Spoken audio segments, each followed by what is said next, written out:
झारसुगुड़ा न काଣା मिलू नहीं मिलू लेकिन गोटे जिन बहुत बढ़िया से मिलसी फ्री रे डस्ट खाइबार के मिलसी पूरा फ्री रे जे भी झारसुगुड़ा आब डस्ट आराम से खाई पारबो जे मा समले सबके मोर जुहार हम एटा बाहरी गलु एतकी धुल धुला खाई खुआ करी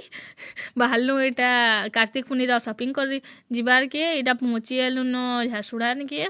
पूरा जेन जो डस्ट उड़ूछे जे नाई कह पूरा मुँह कान सबू कलिया आइजवा गला बेल के सेनु इटा पहुँची आलु डाकघर टे भी काम थिला बेले डाकघर के पले आलु देखलु पोस्ट ऑफिस न जेन हिसाब भिड़ते थे सब फ्री रे बाँटुछन भाव बाकी फ्री रे नहीं बाँटु थी कहीं लगे कि पेंशन पैसा आबार थिला से लगे बोली सेनु पले आलु इटा डंगा जेनता हेले कार्तिक पूर्णिमा तो डंगा नेब ना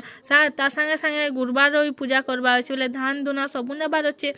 बोले से लगे बोली जेन जेन पूजा सामान नेबार कथा एटा पूजा सामान घिनी पकाउछु सबू सामान आउ टिके बैंक न भी काम थिला बाकी बैंक रो काम टा कालका करमा एखन पूजा सामान घिनी पकाउ कहले आ एटा सबू धान घिनी पकाउछु पूजा सामान भी घिनी पकालु डंगा भी घिनी पकालु सेनु हमरा ज्ञा घिनु छनिटा फूलकोबी